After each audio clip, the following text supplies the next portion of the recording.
Marvel told us repeatedly that this was very important, that Fantastic Four First Steps was quite literally the first steps in a different direction, in a new direction, and leading up to the big team up in Avengers Doomsday, which there's been very little lead up for.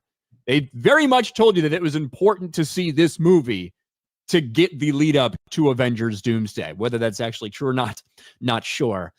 But it didn't do very well. Open was rather weak, rather pedestrian opening, and it had a massive drop-off at the box office. Again, nearly 66, 67%, whatever that first weekend drop was, and it hasn't gotten much better. Now in its fourth weekend of release, Jay, I clicked on the wrong thing. Here it is. It $8.8 million, averaging $2,623 per theater over the weekend. And this thing is effectively stalled out here and also internationally, to the point where the projection for where this is going to finish off is kind of like we talked about the other day. It will struggle to get to 500 million.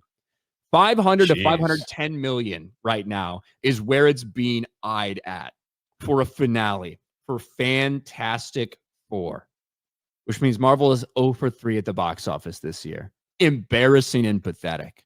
They tried to do something to maybe rev up some ticket sales. They too did a little, like, maybe showing a little Vanessa in the in the new poster that they just released 2 days ago. They're kind of like, come see Fantastic Four. Vanessa, they can see your ass, Vanessa. Even that booty couldn't help the box office numbers, apparently. But maybe they need to get Jamie Lee Curtis in there to do a promo or something. Oh, hey, Vanessa Kirby was talking about she'd be willing to do some of like the Marvel Rivals, a little more revealing outfits. She'd love to see those in future installments in the MCU. She seems like she's all down for that.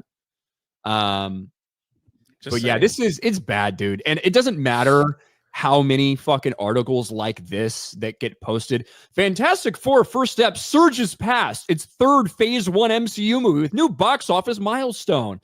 It's like, oh, look, it beat the first Thor movie that came out 15 years ago that had a fraction of the budget. Like, these are the types of things they will continue to try to spin to make it look like it's doing well.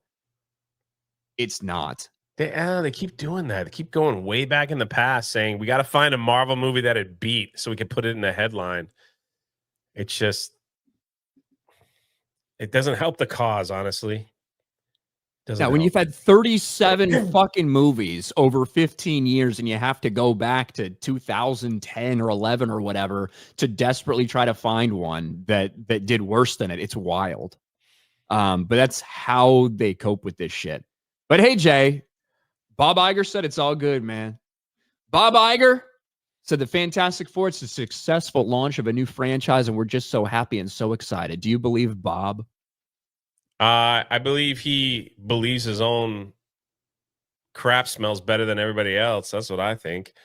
And I don't know what else he plans on saying. He's just probably got the cue cards. You know, this is what you say about this. This is what you say about Star Wars. This is what you say about this. But yet, here we are again. It seems like another IP has been crushed under the weight of Bob Iger and Disney. Started with Star Wars. Now we're on Marvel. What could possibly be next? And still, after Doomsday and Secret Wars, where they bring everybody back for 5 seconds of fame, where in the world are they going to go from there? Like, what are they going to do? Like, just make Spider-Man movies or have Sony do that? I mean, I don't know. There's no looking forward after these next 2 years, not for any one of those IPs. So, good luck. Well, that's when they're going to reboot Indiana Jones, Jay. Yeah, sure. Yeah, bring in what's her name, Phoebe Waller-Bridge. Just let her do it. That'd be great. Lucasfilm is a disaster. MCU is a disaster. I mean, it is just. And Bob Iger he'll leave right before all this stuff really crumbles into dust. What if Chris Pratt played Indiana Jones, Jay? If it's a good story, I don't mind. If they do it well. What if Shia LaBeouf played Indiana Jones? Again, I'm okay with that. What if Pedro Pascal played Indiana Jones? Not okay with that one. Why not? What if it's a good story? I have Pedro Pascal fatigue. We all have Pedro Pascal I just fatigue, especially at the box office, and it does not look like this one paid off for them in any meaningful way. Another failure for Marvel. 0 for 3 on the year, Jay. 3 strikeout game for them. I know, and this is supposed to be the big daddy before their big film. The big daddy. It just like was Ant-Man and the Wasp was supposed to launch that next phase with Kang, and that to me was one of the all-time worst Marvel films I have ever seen. And that's the thing. This movie is going to be, at the end of the day, is probably going to finish around $30 million ahead of Ant-Man and the Wasp: Quantumania. Right? Widely publicized as a monumental fucking flop when it was all said and done. Fantastic Four, it's going to make about $30 million more than it. It's terrible. People we're tired of it, man. Like there was a time, if you go through that first 3 phases, they threw in a couple stinkers here and there. Yeah, not everything was a banger, but it didn't affect the overall story arc where it was heading to Thanos and all that stuff. So, but now it's just like people they want to see something else. People want to see K-pop Demon Hunter. Apparently. Like, it was a long buildup, and they did a good job of juggling these different characters and making people invested in these different characters throughout their stories and their storylines. It took its time and had a big payoff. Now, I think Endgame's a bad movie for a lot of reasons. However, regardless of how it ended up, everybody was invested. Yeah. Everybody was invested. That's because a lot of the work that happened before that. Did they stick the landing? I didn't think so. Despite the hype that was in that theater, I don't know if I've ever been in a theater that was as hyped as Avengers Endgame. The picking up of the hammer might be one of the coolest cinematic experiences I've ever been a part of. And I saw that movie 4 times in the theater, I think, and every single time that hammer, just everybody went nuts. Like everybody won the lottery. I mean, it was crazy. Yeah, and like, was it predictable? Yeah. It was still a great moment. Yeah. Like as soon as like he hit him and you saw the hammer drop, I turned to my buddy. I'm like, Captain America's about to pick that shit up. And even though you have those highs and those moments and these endings for some of the characters, overall the movie was bad, and I think it left the MCU in a really bad spot. The 5-year time jump, I think, was all these things. Movie not good. They didn't stick the landing, but the hype that people had for it and how excited they were is a testament to how invested they got them over the course of a decade. We have not had that with all of these different characters that are now involved. And it's really no lead up. You don't have a bunch of lead up because any plans you may have had, you scrapped them and went with Doom instead. So there's no lead up for this. Not the buy-in from a lot of people. I still think the movie's going to be big, right?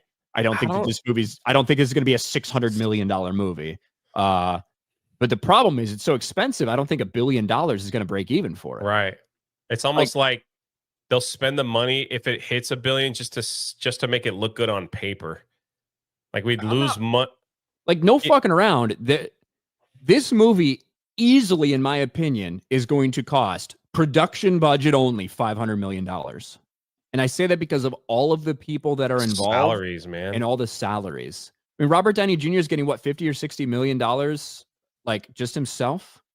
Am I right with that? Is it 40 or 60? I don't remember. It's somewhere. Let's just say 50. It's a lot. The directors are getting a similar number. Like, so just with them, you've got a lot of money invested in it. And then all these other characters that aren't necessarily cheap to get into your movie, bro, they're going to be spending so much money on cast. It's outlandish. Not to mention all the back end deals that some of these people have. Robert Downey Jr. has a back end deal. The Russos have a back end deal on what it performs at the box office, that they're going to get money and scrape some of that money off the top too. So I don't know, dude.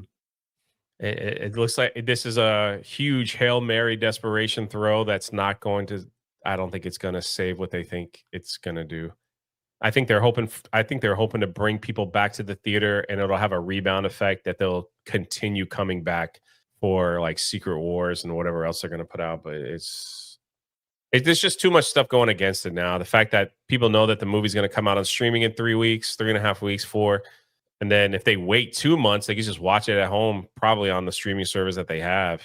And it's just like, and Ryan, the experience that Ryan had in the theater this weekend is just happening more frequent, it seems, from the people that I talk to. And it's just, people just don't want to go. And there's nothing to go and cheer for and be invested in. You're right on the investment aspect. So I don't think this movie's going to do as good as, I don't think it's going to do well at all.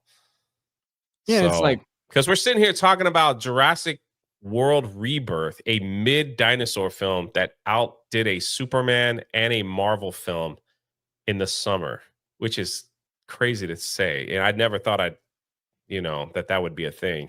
Give us more mid-dinosaur movies. I mean, it definitely is probably going to happen. If it's true that budget was only 180, that's what they're saying, that the Jurassic World was like 180.